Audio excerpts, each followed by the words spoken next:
이 링크를 통해서 다운로드 받으실 수가 있습니다.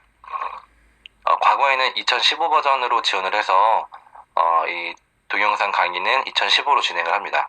하지만 최근에 이 강의를 보시는 분들은 2017로 다운로드해서 설치하셔도 괜찮을 것 같습니다. 여기 비주얼 되고,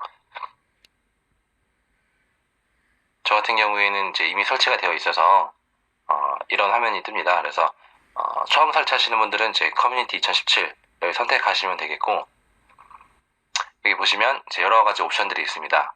여기에서 특별히 ASP.NET 및 웹 개발 이걸 선택하셔서 설치를 진행하시면 될 것 같습니다. MS SQL 2014 익스프레스입니다. 여기에 있는 링크로 접속을 하시면 되고, 여기에서 다운로드 이 버튼을 선택을 하시면 이런 화면이 뜹니다. 여기에서 본인 PC의 어떤 비트수에 맞게 가장 용량이 큰 이 내용이나 혹은 이 내용 선택해서 진행을 하시면 됩니다. 옵션으로 선택을 해서 진행을 하시면 되는데, 한 가지 주의하실 점은 중간에 어떤 옵션 하단에 그 로컬 DB라고 하는 체크박스가 있습니다. 기본 값은 그게 체크가 되어 있지 않은데, 그 체크가 되어 있는 그것을 선택을 하시고, 체크를 선택하시고 로컬 DB라고 하는 것을 선택하시고 다음으로 진행을 하셔서 설치를 완료하시면 됩니다. 네, 주의하실 점은 진행 중에 그 .NET 프레임워크와 관련된 어떤 오류가 있다라고 한다면 이 링크를 참고하시면 좋을 것 같습니다. 그래서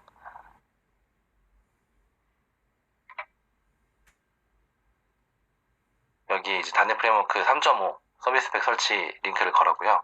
또 여기 있는 링크는 구글에 그냥 검색을 하셔도 괜찮습니다. 주소가 길기 때문에 뭐 이런 설치가 안 된다 뭐라는 내용이 있으면 이제 지금 방금 보여드린 이 링크를 통해서 한번 참고를 하시면 될 것 같습니다. 이상으로 설치에 대한 안내를 마치고 거기에 대한 설명을 좀 드리겠습니다. 일단 비주얼 스튜디오를 실행하면 이제 이러한 화면이 뜹니다.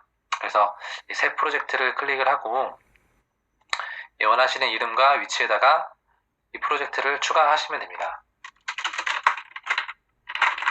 저는 이제 애플리케이션이라고 하는 이름을 가진 이 솔루션을 추가해 보겠습니다. 새 프로젝트를 이렇게 추가를 하면 템플릿이 있고, 여기서 비어있는 empty 템플릿을 선택을 하고 여기에서는 MVC를 체크를 해서 확인 버튼을 누르겠습니다.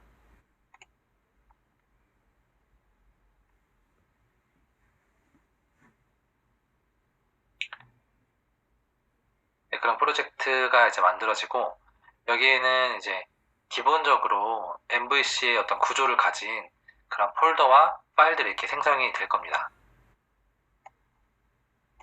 이렇게 보시면 모델 뷰 컨트롤러 폴더가 있고, 그 외에 다양한 폴더와 그런 이제 파일들이 있습니다. 첫 번째로 이 컨트롤러스 폴더에 우측 클릭을 해서 추가를 누르시고요. 그 다음에 컨트롤러를 선택합니다. 그 다음에 비어있는 컨트롤러를 선택을 하고 추가를 클릭합니다. 이름은 우리가 아까 보았던 홈 컨트롤러를 한번 입력해 보겠습니다. 그 다음에 추가 버튼을 누르거나 엔터를 치면 됩니다.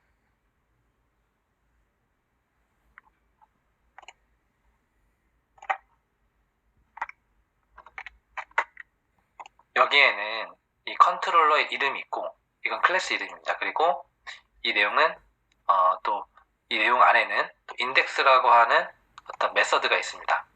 이것을 이제 액션이라고 부르는데, 어쨌든 여기에서 한번 실행을 하기 전에 이 리턴 타입을 스트링으로 변경을 하고 리턴되는 내용을 이렇게 한번 입력한 다음에 여기 크롬 혹은 다른 브라우저를 선택을 하셔서 실행을 한번 해보겠습니다. 키보드 F5 버튼을 클릭하셔도 됩니다. 좀 더 자세한 내용은 이후에 컨트롤러에 대해서 좀 안내를 해드릴 때 좀 자세히 설명을 드리겠습니다.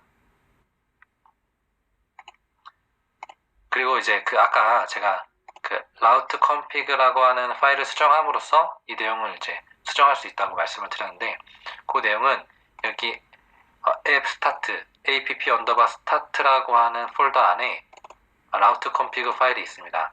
여기에서 보시면 여기서 중지를 하겠습니다. 중지를 하고 디폴트라고 하는 네임을 가진 그 정보가 있습니다. 여기에는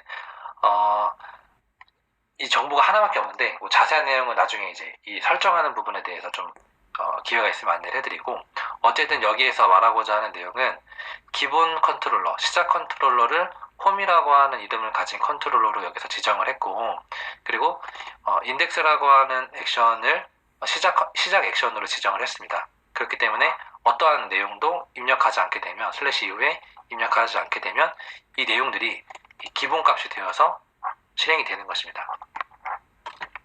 추가적으로 이 id 값은 여기서 이제 옵셔널이기 때문에 어떤 사용자가 이제 넣어도 되고 안 되는, 넣어도 되고 넣지 않아도 되는 그런 이제 옵션 값입니다. 근데 여기에서 컨트롤러를 홈이 아니고 제가 한번 알파라고 하는 컨트롤러의 이름으로 변경을 하고, 또 시작하는 액션의 이름도 베타 이렇게 해보겠습니다. 그리고 나서 실행을 하면 이제 오류가 납니다. 왜냐하면 이런 컨트롤러를 가진 것은 없기 때문에 오류가 나고, 이 솔루션 탐색기에서 컨트롤러에 오른쪽 클릭을 해서 컨트롤러를 이렇게 추가를 해서 여기에 알파라고 하는 이름을 가진 컨트롤러를 추가를 하고, 거기에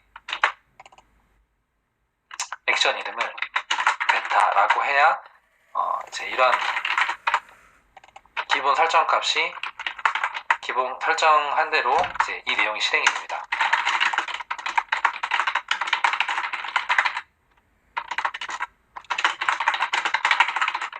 이렇게 입력을 해볼게요. 그 다음에 한번 실행을 해보겠습니다. 그러면 아까는 이제 홈 컨트롤러에 있는 이 내용이 실행이 됐는데, 여기에는 이 내용이 이제 실행이 될 겁니다. 아무 어떤 컨트롤러에 대한 정보가 없을 때.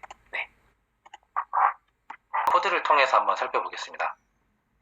전에 제작했던 이 솔루션을 열면 이렇게 이제 구조가 되어 있고, 이 컨트롤러즈 폴더에 우클릭을 해서 이 컨트롤러를 추가해 보겠습니다.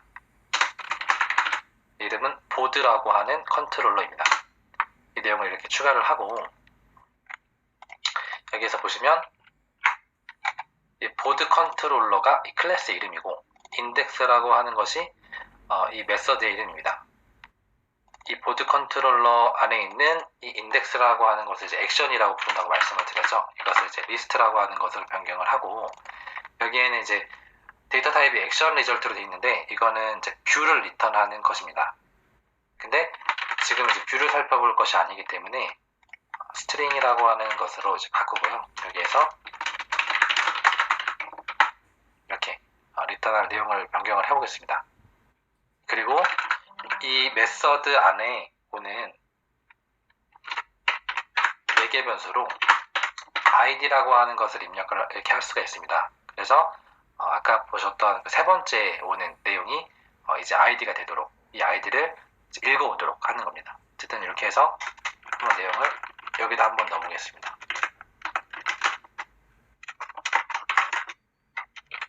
보드 id는 id다. 이런 식으로 하게 되면 id 값을 이렇게 가져와서 이렇게 출력을 하는 겁니다. 다음 이 내용을 한번 실행을 해보겠습니다. 하는 거죠. 그래서 그 내용을 한번 코드로 살펴보겠습니다. 여기에서 이제 int id가 있는데, 중지를 하고 여기에 int라고 하는 데이터 타입 앞에 이런 식으로 물음표를 붙이는 겁니다. 그러면 이 id라고 하는 것은 값이 올 수도 있고 오지 않을 수도 있다, 이렇게 해석을 합니다. 정확히 말하면 id 값이 올 수도 있고 null이라고 하는 값이 올 수가 있다, 이렇게 해석을 하는 거죠. 그래서 만약에 id라고 하는 값이 null이라고 한다면 리턴을 이런 식으로 하는 거죠. 에러 메시지를 출력하는 거죠. 네, 이렇게. 그래서 이 사용자 요청이 올바른지 점검을 하는 역할을 여기에서 수행을 하는 겁니다. 이 컨트롤러 안에 있는 액션이 수행을 하는 거죠. 그리고 그렇지 않다고 한다면 여기 보드 아이디는 이제 아이디라고 하는 그 값을 출력을 하는 것이고, 좀 더 정확하게 바꾸면 이 int라고 하는 이 id라고 하는 것은 이제 데이터 타입이 int 물음표 이런 식으로 나오기 때문에 value라고 하는 것을 구체적으로 이렇게 적어줄 수도 있습니다. 적지 않아도 뭐 문제가 없습니다. 어쨌든 value라고 하는 값을 이렇게 적어서 다시 한번 실행을 해보면 보겠습니다. 전에 만들었던 이제 코드인데, 여기에 있는 이제 리턴 타입이 스트링입니다. 스트링이 데이터 타입이면 뷰를 출력할 수가 없습니다. 그래서 내용을 액션 리절트라고 하는 내용으로 변경을 하겠습니다. 그러면 이런 오류가 있죠. 최종 이제 리턴되는 내용을 뷰라고 하는 이제 이런 메서드 형태로 변경을 하고, 여기에는 텍스트가 나오니까 오류가 있죠. 여기에 리턴 내용을 뷰를 리턴을 해도 되고, 당연히 여기에 이제 http not found라고 해서 페이지를 찾을 수 없다 라는 내용을 이렇게 출력을 해줘도 됩니다. 그리고 이 안에는 이런 식으로 이제 설명을 해줄 수도 있습니다. 그냥 단순히 저번처럼 텍스트를 출력을 하고 싶다 라고 한다면 콘텐트라고 하는 내용을 통해서 출력을 할 수도 있습니다. 그리고 이제 뷰라고 하는 이 부분에 인자값들이 여러 개가 올 수가 있습니다. 지금 우리가 좀 살펴볼 내용은 첫 번째로 어떤 인자값도 넣지 않는 형태입니다. 이런 경우에는 이 솔루션 탐색기를 열어보면 뷰즈라고 하는 폴더 안에 이 컨트롤러의 이름, 보드 컨트롤러죠. 그래서 컨트롤러 이름, 그리고 리스트라고 하는 액션의 이름을 가진 list.cs.html이라고 하는 파일을 찾습니다. 일단 여기서 한번 지금 뷰 파일이 없는데 바로 실행을 해보겠습니다. 그러면 어떤 결과가 나오는지 볼 필요는 없이 shared라고 하는 폴더 안에도 있으면 이것을 찾습니다. 이런 식으로 찾고, 그 다음에 아까 말씀드린 CS.html도 찾습니다. 그리고 VB.html 찾고, 뭐 이런 식으로 찾는데 순서대로 찾습니다. 근데 어떤 파일도 존재하지 않기 때문에 이제 이런 오류가 나오는 겁니다. 그러면 한번 추가를 해보죠. 간단하게 추가하는 방법은 여기서 일단 중지를 하고요. 여기에서 오른쪽 클릭을 한 다음에 뷰 추가라고 하는 것들입니다. 이 오른쪽 클릭은 이 메서드 안에서 하시면 됩니다. 여기서 뷰 추가라고 하는 것을 누르고요. 여기에서 이제 리스트라고 하는 이름을 그대로 해서 추가를 해보겠습니다. 추가를 하면은 이 솔루션 탐색기에 아까 말씀드린 경로에 이런 식으로 파일이 추가가 됩니다. 이 내용을 그대로 한번 실행을 해보겠습니다.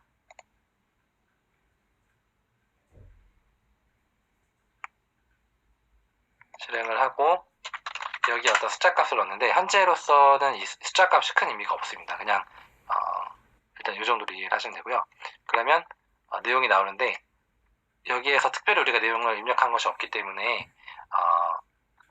여기다가 this is list view 이런 식으로 입력을 하고, 이 CS.html 이 뷰는 다시 빌드를 할 필요가 없습니다. 컨트롤러나 모델 쪽 CS 파일 확장자를 가진 파일들은 다시 빌드를 해야 되지만, CS.html을 가진 이 뷰 파일은 또 할 필요가 없이 그냥 단순히 새로 고침만 하면 됩니다.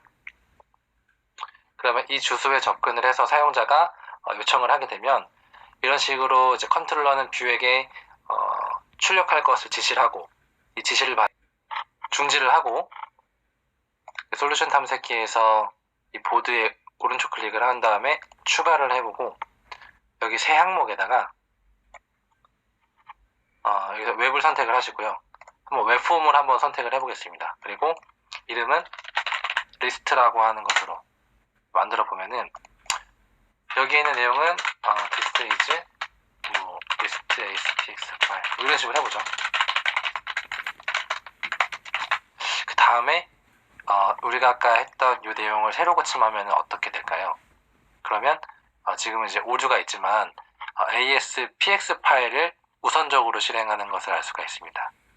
여기에서 보시면 이런 식으로 내용이 순차적으로 우선순위를 가지고 있습니다. 그래서 CS-HTML이 이 아래쪽에 있는 걸 알 수가 있습니다. 이제 이런 이유는 이제 뭐 제 소견에는 아마 처음에 그 ASP.NET MVC가 이제 개발이 되어서 공개가 되었을 때 레이저라고 하는 문법이 나오지 않았고 이 CS-HTML이라고 하는 문법이 이러한 이제 기술이 적용되지 않았을 때가 있었기 때문에 아마 이 내용이 위에 있지 않을까. 그럼 제 생각은 그렇습니다. 어쨌든 이런 식으로 우선순위를 가진다라는 것이 제 요점입니다.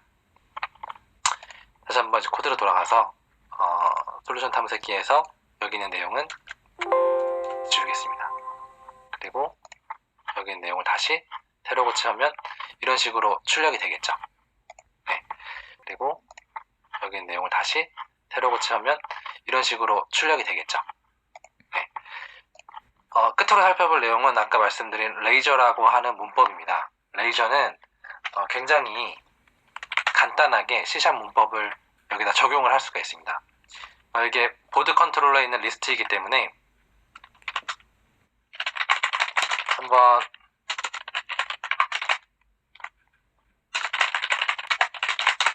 리스트 형태로, 그러니까 그 게시판처럼 한번 출력을 해보겠습니다. 번호, 그리고 이런 제목, 또 교수님 이렇게 한 다음에 여기에는 번호,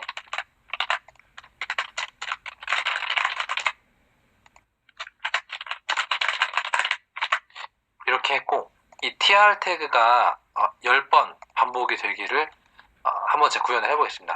지금 이제 나중에 좀 기회가 된다면 레이저에 대해서 좀 구체적으로 또 안내를 해드리고요. 지금은 그냥 이런 게 있구나 정도로 이해를 하시면 될 것 같습니다.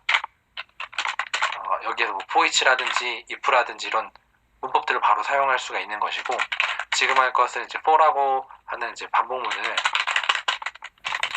여기서 구현을 해보겠습니다. 이렇게 해놓고 컨트롤 KT를 통해서 자동 정렬을 해놓고 여기 있는 이 번호가 이런 식으로 입력을 하면은 0이라고 하는 숫자가 계속 출력이 될 것이고, 이런 식으로 하면은 이제 1이 더한 값이 출력이 될 겁니다. 근데 이걸 이제 괄호로 이렇게 묶어서 출력을 해보겠습니다.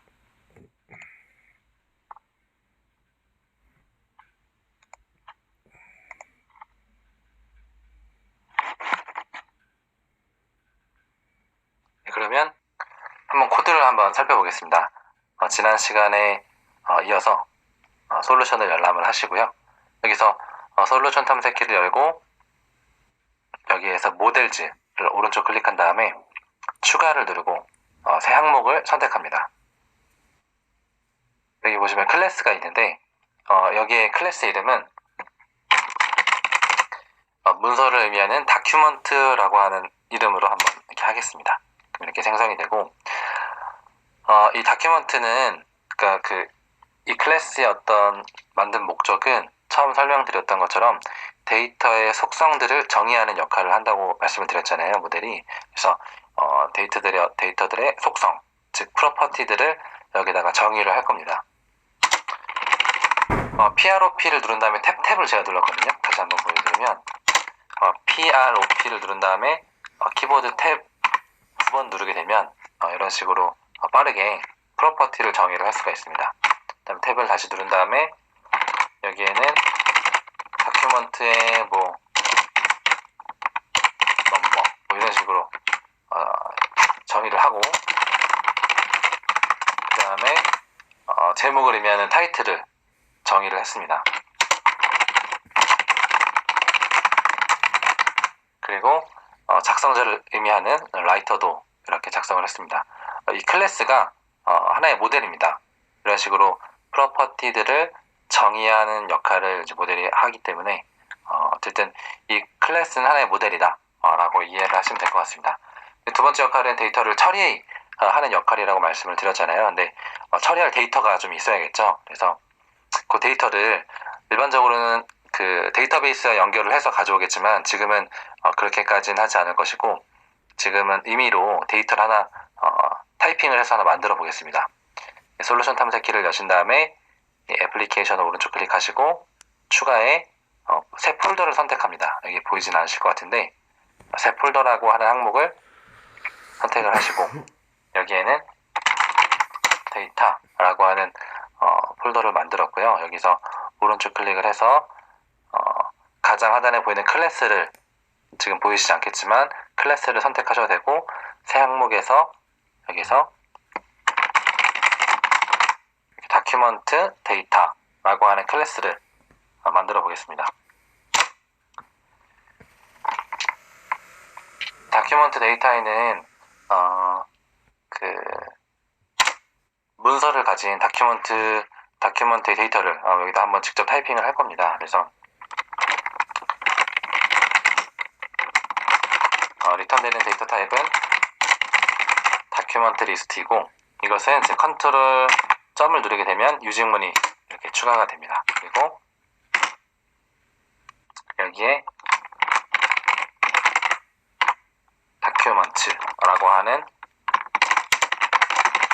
프로퍼티를 이렇게 만들 겁니다. 그리고 리턴할 어떤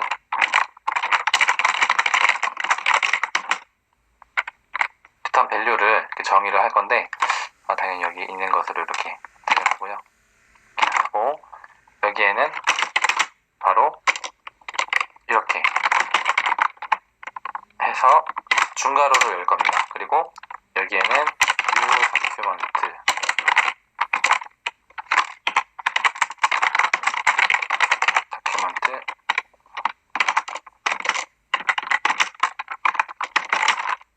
넘버는 1이고 제목은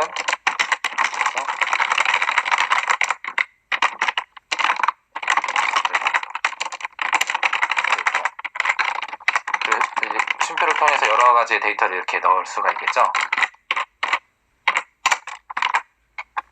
여기는 3, 4, 5 내용은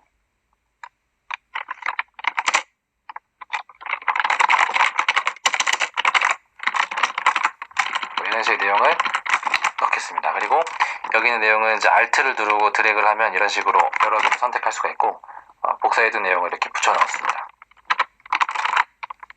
여기 이름은 네이센시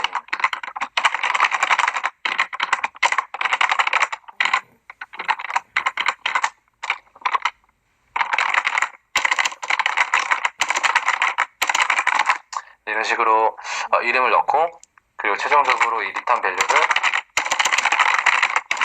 이렇게 리턴을 하면 됩니다. 더 간단히 하면은 사실 뭐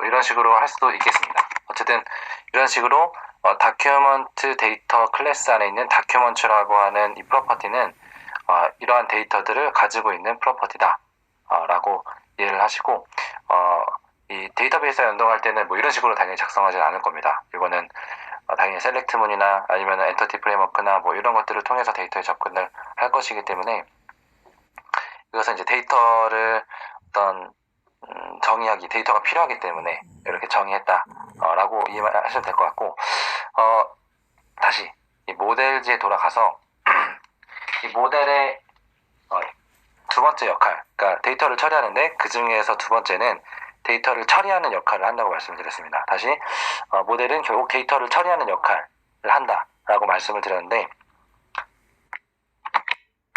이 모델즈라고 하는 폴더에 우클릭을 해서 다시 클래스를 추가를 해주겠습니다. 이 클래스는 모델 중에 하나로 데이터를 처리하는 역할을 할 것입니다. 그래서 저는 다큐먼트 X라고 하는 이름을 가진 클래스를 이렇게 추가를 할 겁니다. 여기에는 어떤 데이터 처리와 관련된 그런 내용들을 기록을 작성을 할 겁니다.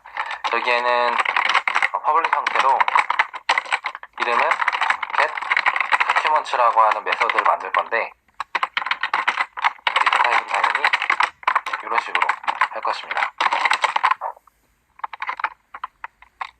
그리고 여기에서 이제 원래 뭐 쿼리를 한다고 한다면 뭐 select from documents라고 하는 것을 통해서 리턴을 할 수도 있지만 지금은 데이터베이스에 접근한 것이 아니기 때문에 이렇게 하지 않을 겁니다. 또 뭐 이렇게 아니고 나중에 엔터티 프레임워크나 이런 걸 통해서 db.document 뭐 이런 식으로도 접근을 할 수도 있겠지만 지금은 그것과 관련된 내용은 살펴보지 않고 일단은 아까 정의해둔 그 데이터라고 하는 디렉토리에 있는 그 다큐먼트 데이터를 바로 가져오도록 하겠습니다. 여기서 데이터라고 하는 이 유증물을 추가를 하고요. 그리고 리턴을 바로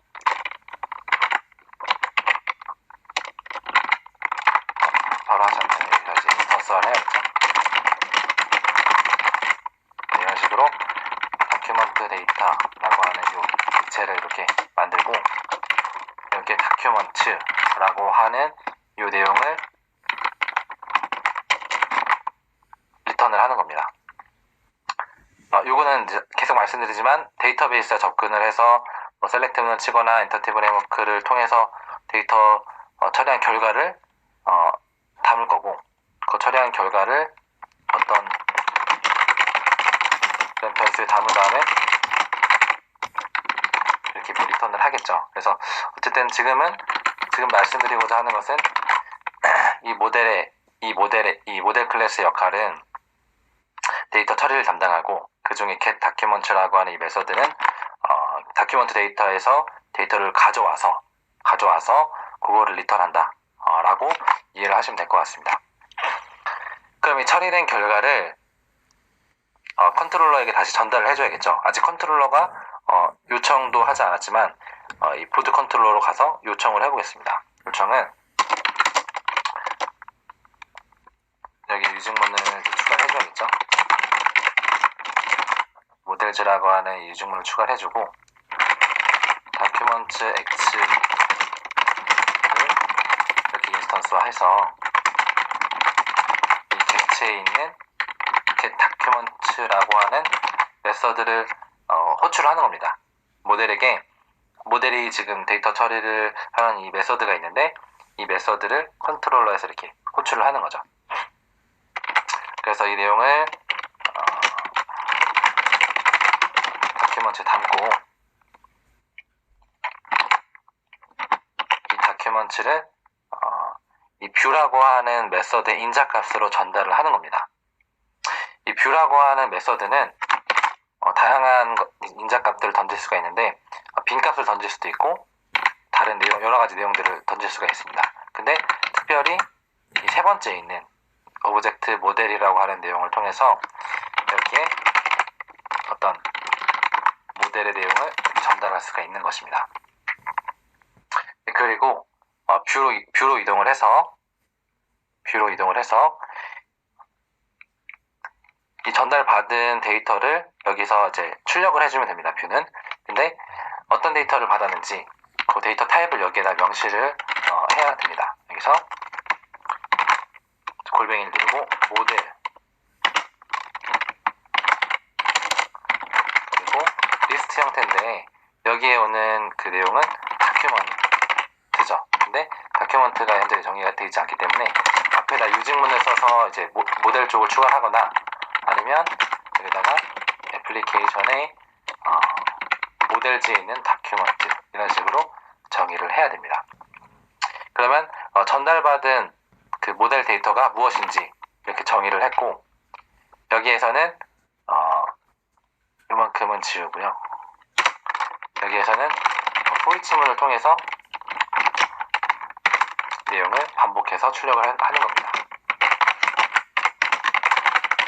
이때는 대문자 모델을 작성을 하고 그 다음에 여기에서 레이저를 통해서 이렇게 출력을 하는 거죠.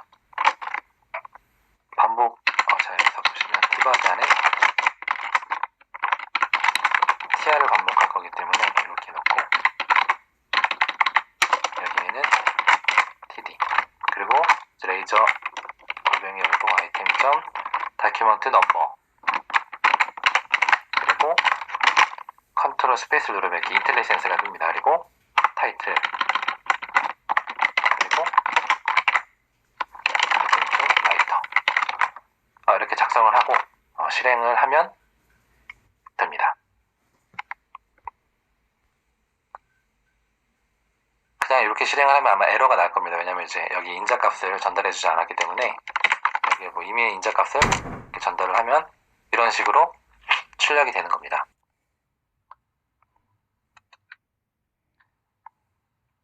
솔루션 탐색기에서 보드 컨트롤러를 실행을 하시면, 네, 보드 컨트롤러가 있고요. 좀 하기에 앞서서 여기 있는 인자값은 지금 현재 필요 없기 때문에 이렇게 제거를 하겠습니다. 그 다음에 뷰백과 뷰데이터가 왜 필요한지 좀 설명을 드리겠습니다. 여기서 다큐먼트라고 하는 것이 여기 인자값으로 전달이 됐는데, 만약에 이 게시판에 어떤 회원 정보도 출력을 하고 싶다, 데이터 처리가 이제 완료가 된 어떤 데이터가 있는데 그 회원 정보, 그 회원 데이터를 뷰 쪽에 전달하고 싶다 라고 한다면 문제가 생깁니다.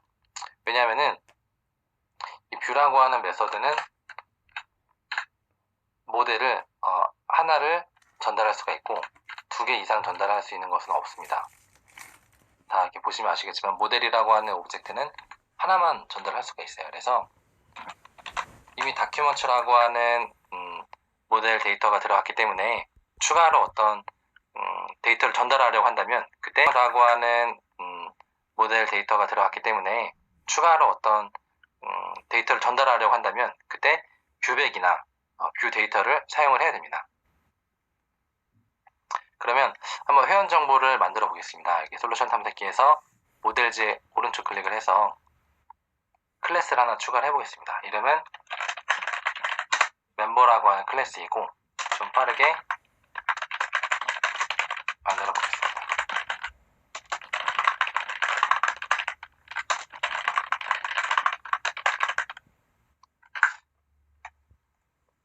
또 이게 또 패스워드,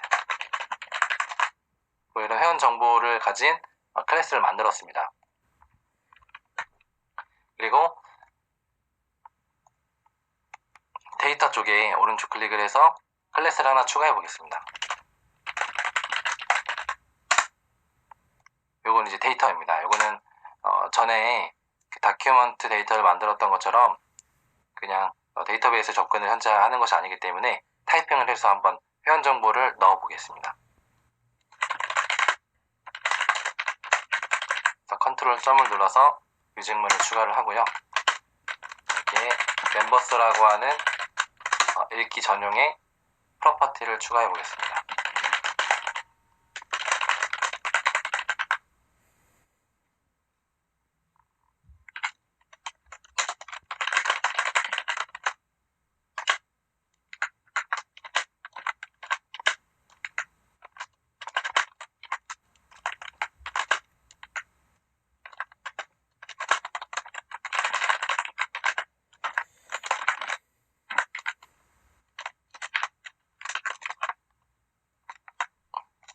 네, 이렇게 해서 어떤 임의의 데이터를 제가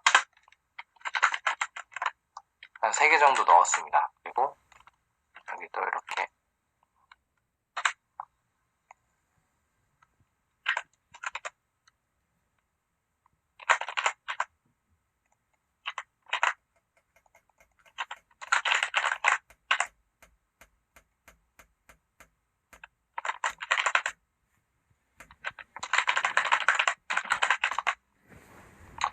이렇게 멤버스라고 하는 이제 회원 정보를 가진 그런 이제 프로퍼티를 만들었고요. 다시 이 모델 쪽에서는 이제 데이터 처리를 담당하는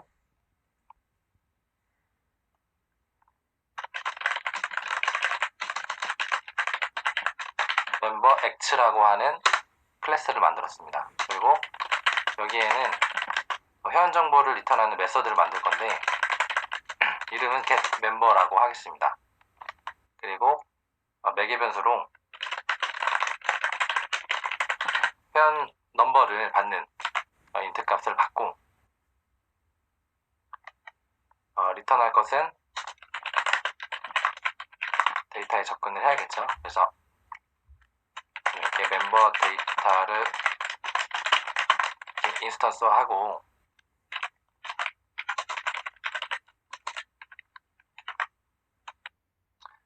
이렇게 데이터에 접근한 다음에 where라고 하는 키워드를 이용을 해서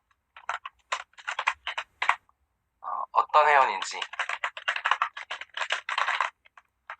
이렇게 매개 변수로 받은 회원 넘버 값을 가지고 있는 회원을 검색을 하는 겁니다. 이것은 이제 링크라고 하는 그런 어떤 문법을 이용한 것인데 좀 모르시거나 더 궁금하신 분들은 링크를 검색하시면 될 것 같습니다.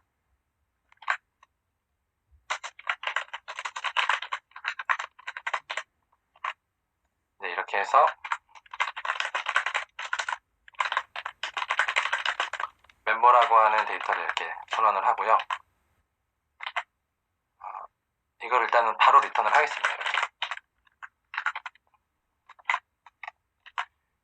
이렇게 해서 이제 매개 변수로 받은 넘버를 가진 회원 정보를 검색한 다음에 하나의 값만 이렇게 리턴을 한 겁니다. 네, 그러면 데이터 처리를 담당하는 모델도 이렇게 만들어졌고 이 컨트롤러에서는 요청을 해야겠죠.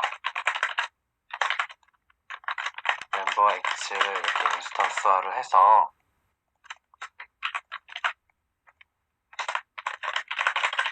멤버는 멤버 X에 있는 getMember라고 하는 메서드를 통해서 가져오고 인자값으로 제가 임의로 1이라고 하는 숫자를 전달을 했습니다. 요청을 했습니다. 그래서 1이라고 하는 인자값을 던져서 처리된 결과를 멤버라고 하는 변수에 담은 것이고 그리고 이 내용을 여기에 담으면 되겠지만 근데 여기는 다큐먼트라고 하는 이미 데이터가 있기 때문에 이때 뷰100이라고 하는 것을 통해서 담을 겁니다. 뷰100을 사용하는 방법은 뷰100이라고 하는 키워드를 입력을 하고 여기에 다음으로는 이런 식으로 이름을 정의를 하는 겁니다. 멤버라고 하는 이름을 가진 뷰100을 이렇게 만들었고 여기에는 멤버라고 하는 내용을 담은 겁니다. 그 다음에 뷰로 이동을 해서 뷰100에 담긴 이 데이터를 어떻게 출력하는지를 보여드리겠습니다. 여기서 뷰로 전달을 해서 여기 테이블 위에 예를 들어서 이런 식으로 접근을 할 수가 있습니다. 뷰100.member라고 하는 데이터를 이런 식으로 받아서 여기에 예를 들면 name이라고 하는 프로퍼티가 있었잖아요. 그래서 name 환영합니다. 이런 식으로 출력을 할 수가 있는 겁니다. 자, 한번 실행을 해볼게요. 그래서 실행을 하면 이번엔 뷰100이 아니고 뷰 데이터라고 하는 것을 통해서 한번 전달해 보겠습니다. 뷰 데이터는 이런 식으로 대괄호를 열어서 여기 큰 따옴표 안에 뷰 데이터 이름을 적어줍니다. 그리고 멤버라고 하는 값을 여기다 전달을 입력을 해주고요. 그럼 뷰 데이터에 요 멤버라고 하는 데이터가 담기겠죠. 그리고 이 내용을 이쪽에서 출력을 하려면 이런 식으로 넣으면 될 것 같지만 이렇게 하면 이제 뷰 데이터 같은 경우에는 오류가 납니다. 그래서 이렇게 하지 않고 여기서 예를 들어서 멤버라고 하는 그 변수를 선언을 하고 여기에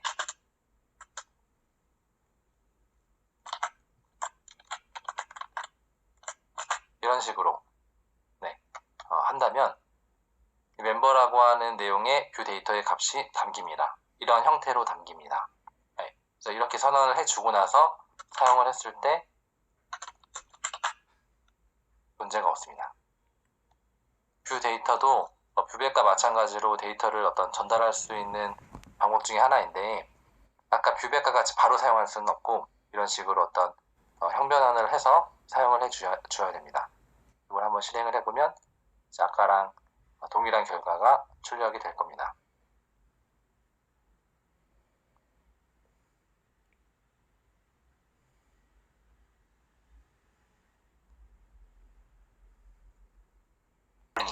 입니다. 근데 출력할 때 굉장히 간단하게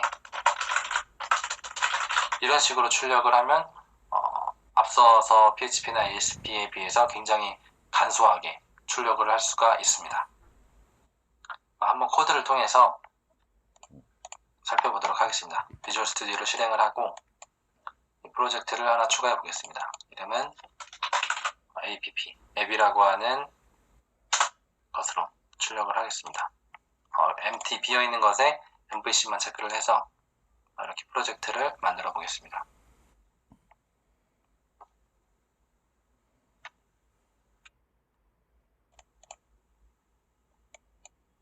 이 솔루션에서 컨트롤러스 폴더에 컨트롤러를 하나 추가해 보겠습니다. 이름은 이제 홈 컨트롤러로 만들고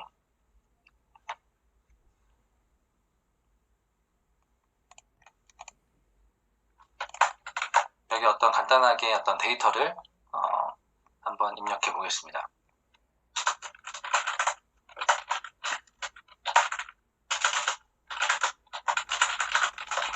이런 식으로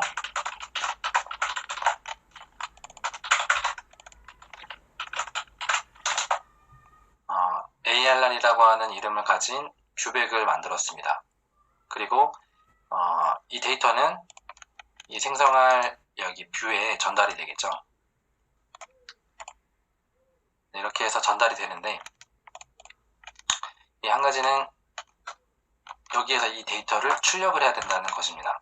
사용자에게 출력을 할 때 아까 살펴본 이제 골뱅이라고 하는 이 문자를 통해서 굉장히 간단하게 호이치문을 이용해서 출력을 할 수가 있어요. 네. 이런 식으로 하게 되면 이 ARR이라고 하는 데이터를 뷰백 데이터를 반복을 통해서 여기에 출력을 할 수가 있는 겁니다. 이것을 한번 실행을 해보겠습니다.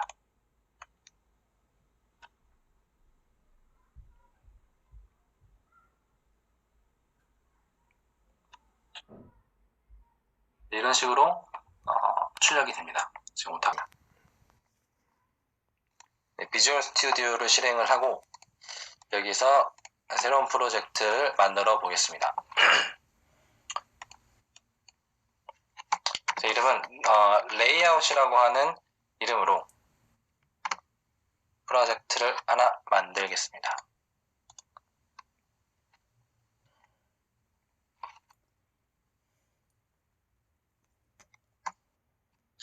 이렇게 프로젝트가 만들어지고 솔루션 탐색기에서 컨트롤러를 하나 추가해 보겠습니다.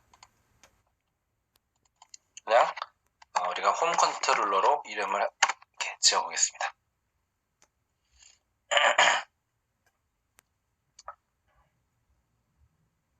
네, 홈 컨트롤러가 있고 우리가 전화했던 대로 이제 뷰 추가를 통해서 하는데 이때 레이아웃 페이지 사용이라고 하는 요 체크 박스가 있습니다. 요거를 체크를 하시고 추가를 눌러 보겠습니다.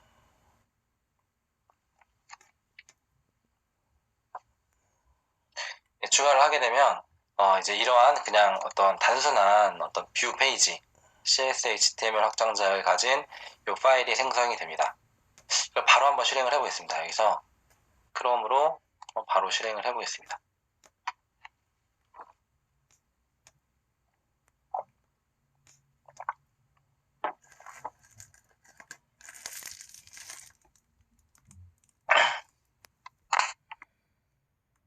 이 어떤 뷰를 생성할 때 자동적으로 이것을 만든 것입니다.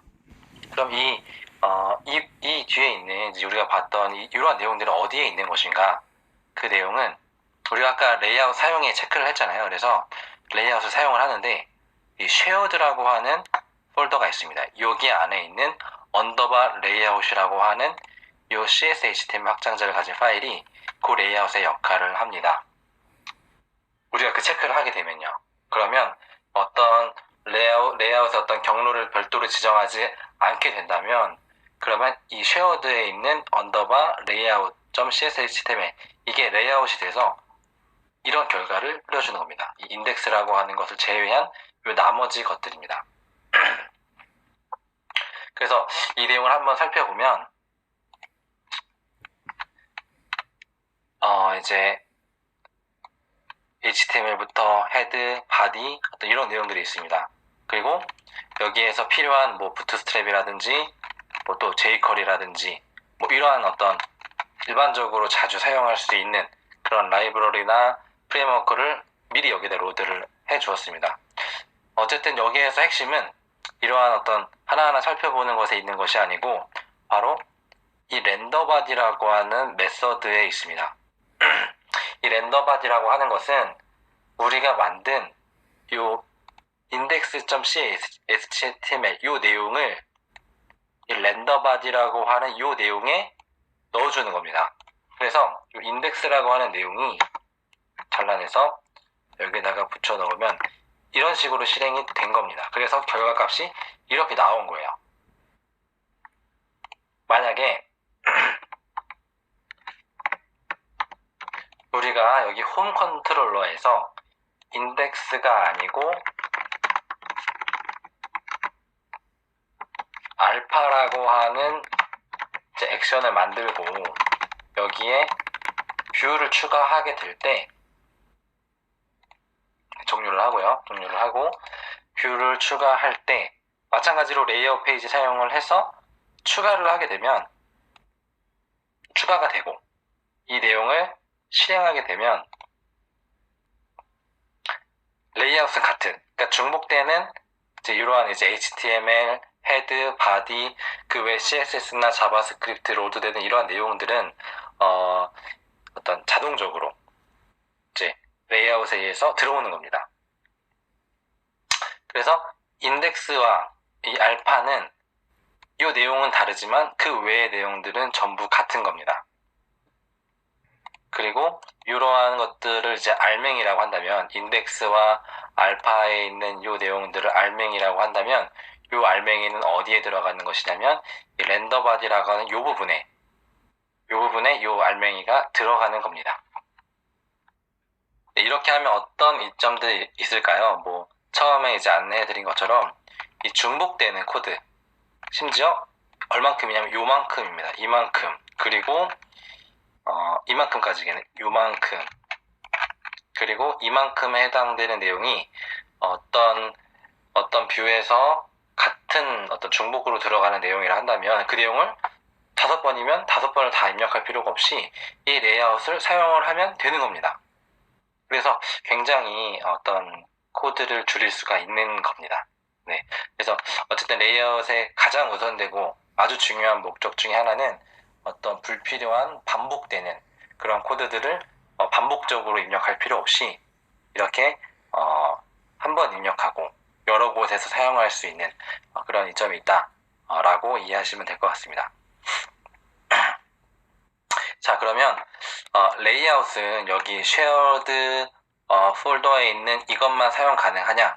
그렇지가 않습니다. 그래서 우리가 레이아웃이라고 하는 별도의 폴더를 만들어서 한번 구현을 해보겠습니다. 솔루션 탐색기에서 이 모드 축소를 누르고 여기에 어떤 폴더를 추가할 것이냐면 레이아웃이라고 하는 어떤 레이아웃을 담을 만한 그러한 폴더를 만들었고 여기에는 예를 들어서 스페셜 레이아웃 이라는 이름을 가진 레이아웃을 하나 만들어 보겠습니다. 여기에 어떤 들어가는 내용들은 세 가지로 나눌 거예요. 일단은 기본적으로 CSS가 들어가는 것, 또 자바스크립트가 들어가는 것, 또 뭐 있다고 한다면 뭐 이미지가 들어가는 이런 폴더를 만들고 마지막으로 여기에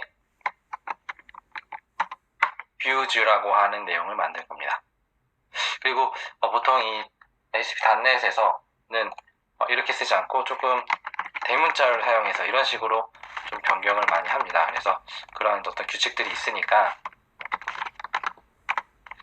이렇게 한번 이 규칙대로 한번 따라 보도록 하겠습니다. 그러면 어떤 스페셜 레이아웃이라고 하는 이름을 가진 이 어떤 레이아웃의 골격이 만들어진 것이고요. 여기에서 다른 것은 지금 보지 않더라도 이 뷰주에 추가를 해서 새 항목을 추가를 하는 겁니다. 이름은 뷰에 웹에 들어가시면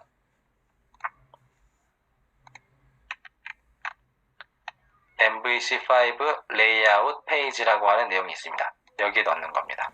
그래서 이름은 자유롭게 레이아웃 이렇게 해서 입력을 했습니다. 입력을 했고 이렇게 내용이 들어갔고요. 이 레이아웃 페이지, 레이아웃 파일의 가장 중요한 거, 필수적인 요소는 이 렌더바디라고 하는 메소드가 반드시 있어야 됩니다. 이게 없으면 오류가 납니다. 그리고 이 레이아웃을 활용을 하기 전에 이 앞에는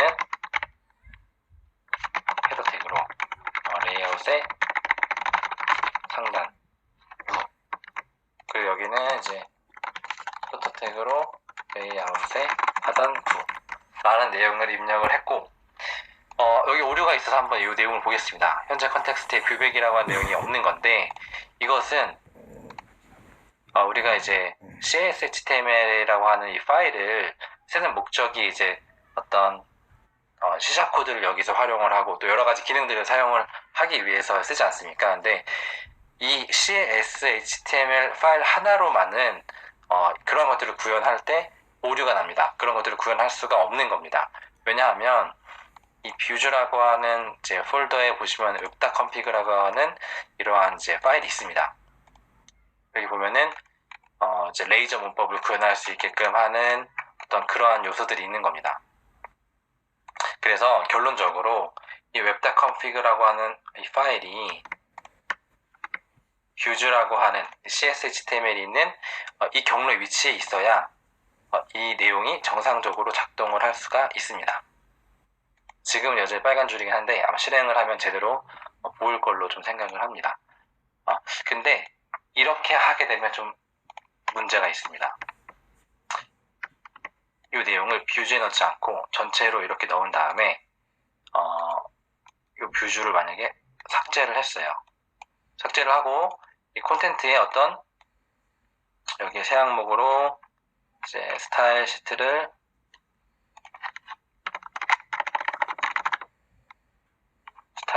해서 style.css를 넣었습니다.